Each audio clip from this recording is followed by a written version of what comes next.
Oh yes, welcome to another edition of Josh Times Live here in Nairobi Street, and we're still going on. Keep the fire burning. I see the subscriptions and the views. I like it. Keep the sharing, and let other people get to know this channel. Here it's all about news, politics, the news that comes with politics and social, everything, opinions and analysis. So today we're having two topics to discuss about and talk about, maybe giving opinions and analysis. That is about Iran and the US, that is the Iran riots, and what is the US has to talk about it, and how is also Iran retaliating and saying what is it talking about it. And we also have a hot topic here around East Africa, that is around Uganda, the elections that are happening tomorrow, that is the 15th. We saw that yesterday, the UCC, that is the Uganda Communication Commission, that governs, the body that governs the communication and the internet, sort of that, in Uganda, came out with an announcement trying to tell the people that there will be no internet. Starting by 6 p.m. yesterday, the internet was to be shut down, and so that this could stop the misinformation and all the disinformation that comes with the election and sort of that. As though a few days ago, the same minister or the governing body, the same guys came on and say, no, we want to switch off the internet because we think it's a necessity in this campaign and this period of elections, and they assure the people that we want. And a few days, that is around 1 day, because the election is tomorrow, 1 day to election, casting the ballot, we saw that they came out and said, no, we are switching off the internet. By the time they switched off, we saw that the rates of, that is the opposition candidate, the main opposition candidate, that is Robert Chagulanyi and Bobby Wine, was high, and actually I think they feared about losing this, and they went ahead and switched off the internet. So what we saw at the last minutes, we saw that there was a lot of phosphorists and the abductions of people. Actually, the internet is off, but we're seeing some people in Uganda still using the internet, because some are saying that they're using the VPN. And of today, I think we saw there was a press conference, and the main opposition candidate was live on some of his channels. Those are the people that are normally move with him, and was giving a review of his campaign that started way back, and actually commenced way back, and it was finished Jana. It was Jana, it was yesterday. That was around Nasana municipality. It's a suburb around Uhakiso district. And we saw what transpired, what happened. The people came out in big numbers, and all the intimidations and of the police and sort of that. Also, it wasn't a shock to anyone who's been following this campaign trail. And also the other side of Kolo, that is Kolo grounds, where we saw the Kolo ceremonial grounds, where we saw the Mzee himself, that is Steve Wapulwa, Joe Kaguta Museveni, the general, came out and said that no, what we're seeing right now, the Chagulanyis and the team are trying to tamper with the peace and the stability that are brought in on the country, so we won't allow that. And he went on and said, no, you know what, you need to come, cast your vote and leave the sides. We should guide your vote, because there is a body that governs this, governs the process that we are in, that is the Electoral Commission.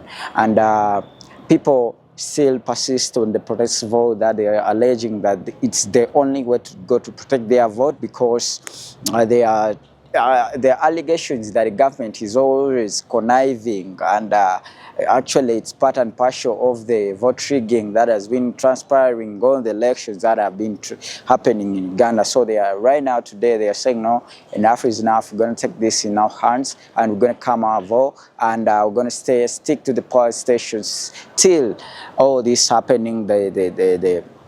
When after they announce the winner and then we leave, maybe we go on with the jubilation and sort of that.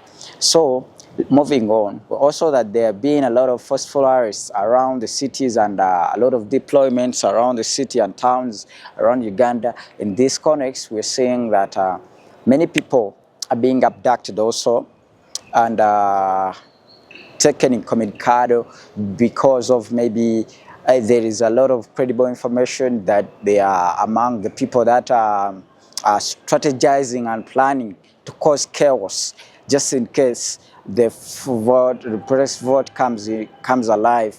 That is around tuseme kama 15th or 16th when the results are announced, and there is a lot of tension between the communities and these are the wananchi and the army and security personnel.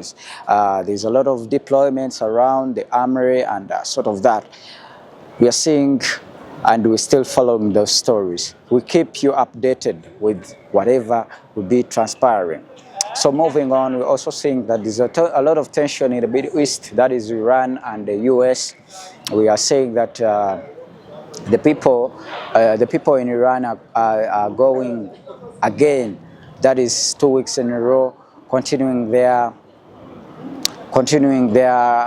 protest against what started as a protest against the devaluation of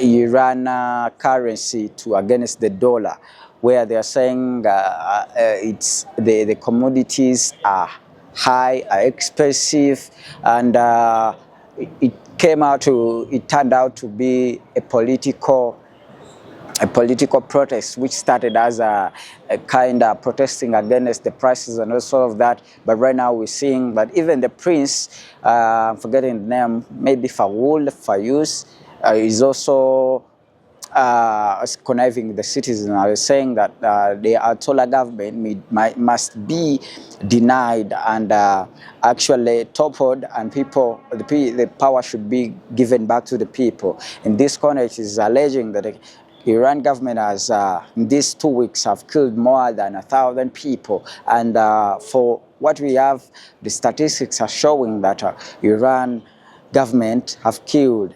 The official one is showing that the Iran government has so far killed around 500 people.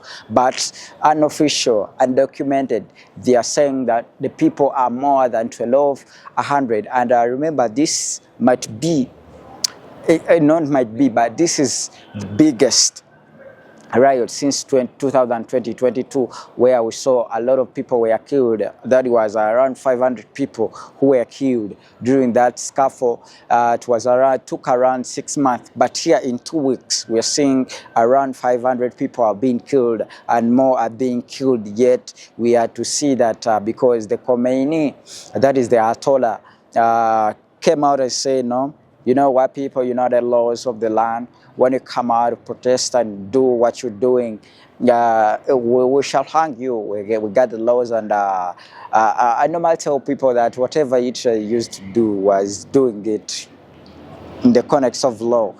So whatever is happening in Iran, you might be wondering why it's happening like that, but that's how states work. That is how the deep state work. So Khomeini came out and told America also to look at what matters the most. This is the sovereignty of the country. They're trying to intervene. They're trying to take the power of the government. That is, they intimidate the Iran government, the state, with their tariffs and sort of that. Because America today came out actually told the people that anyone conniving with Iran will face a tariff. You know, even Trump has been using this reciprocal universal tariffs as a tool to fight against those people who are fighting America, not supporting America. That is the America first in that context. So we're also seeing that he brought this into play also on the Iran. when he came out and said anyone conniving with Iran, working with Iran, might also face a 25 tariffs, percentage tariffs. You know, we know what that means. It means a lot, actually.